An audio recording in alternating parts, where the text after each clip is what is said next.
the war against the dollar and the dollar payment network as we know it is not dying down. It's only continuing to escalate.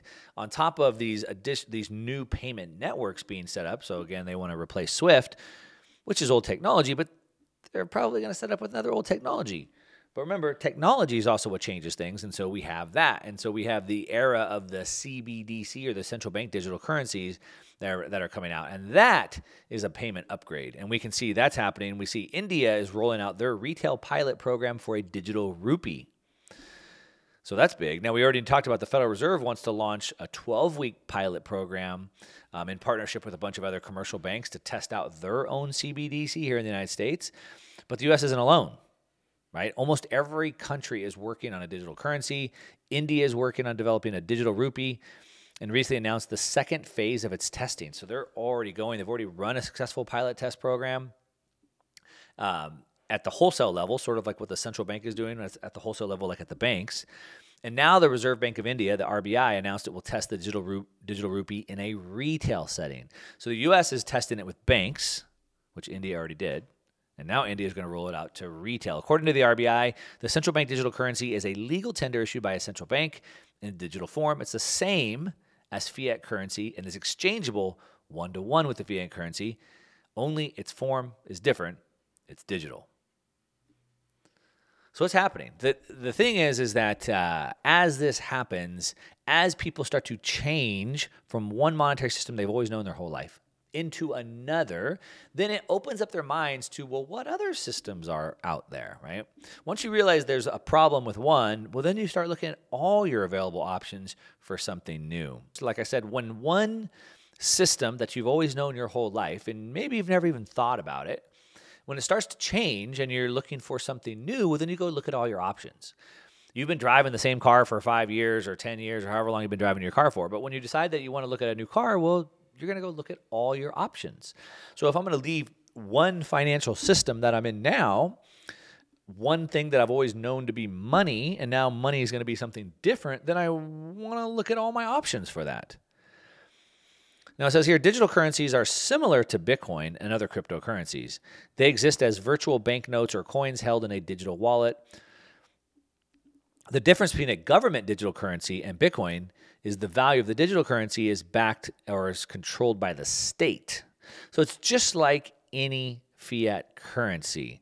So as the RBI, the Reserve Bank of India, put it, according to them, unlike cryptocurrencies, a CBDC isn't a commodity or claims on commodities or digital assets. Cryptocurrencies have no issuer. They are not money, certainly not currency, as the world has come to be understood historically. I have a little bit of pushback on that statement. Now, they are not money as the word has come to be understood historically. So, what is money, and what has it been understood historically? I think most people think about money as, the dollars in their either their wallet they carry around, or most people are digital. So the money, the digits you see in your bank account. So money is typically being used as a medium of exchange to buy and sell goods, right? If you want food, or you want a vacation, or you want something else, you're going to use your money in order to get that. A medium of exchange is simple. And so in regards to that, lots of things can be medium of exchange. So I might exchange my labor. Might be one thing that I might exchange, right?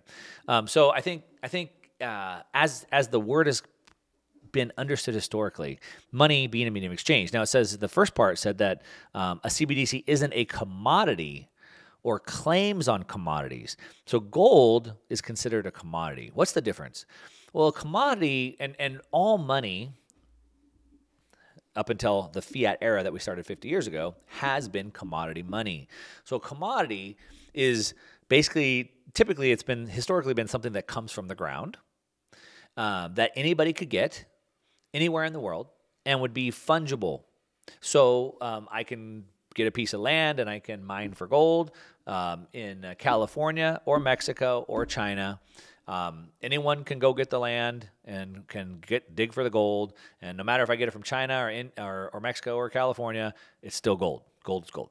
Same with oil. I can go drill for oil in California. I can go drill for gold in Saudi Arabia. I can go drill for gold in I don't know, Venezuela.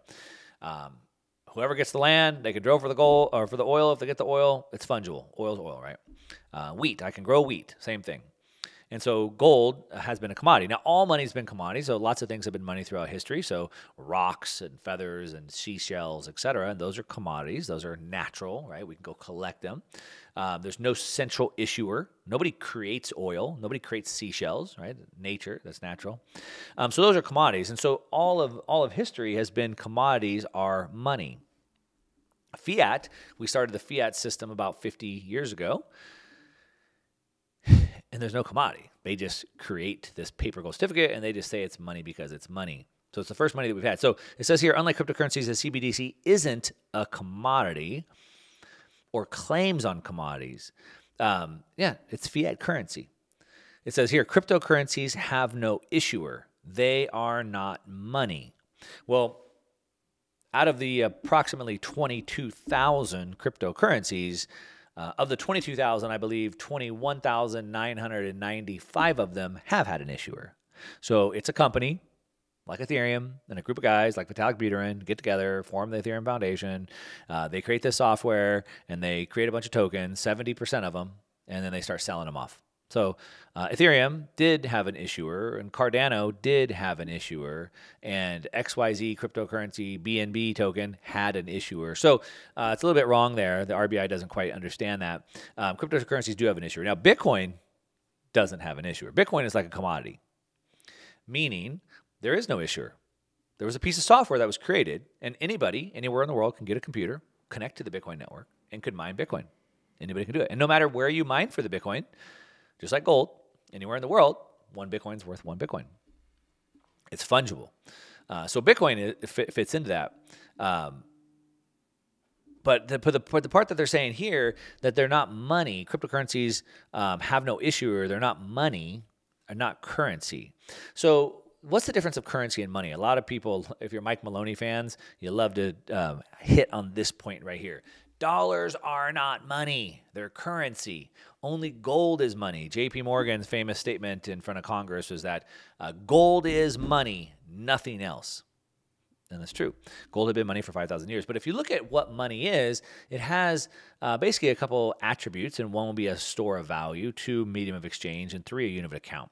And so a store of value, I would park my wealth there until I'm ready to use it to exchange for other goods. Medium of exchange, of course, we've already talked about that. And then finally, the unit of account. How do I measure the value of other things?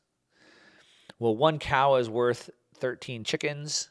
1 cow is worth, 7 liters of gasoline, and it's really hard to start trying to compare all these things against other things. So we just use one medium of exchange and a unit of account. You call it dollars, or whatever country you're in, you can fill in the blank there. But money, or what we call money, dollars, really they're more currency. Currency is a really good medium of exchange, but it's a horrible store of value and so forth.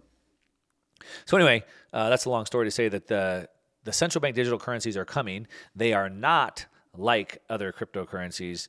They're not, certainly not like Bitcoin. Certainly not that has been open and open source. Everyone can see it, and everyone has equal opportunity to mine it and use it, etc.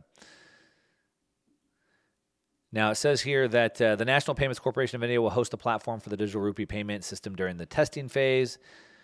They're going to give each commercial bank in the pilot 50,000 a rupee, enough for 50,000 users. So we'll see what happens. Now, of course, they're trying this in other places. We know in Africa, they've been trying to use it.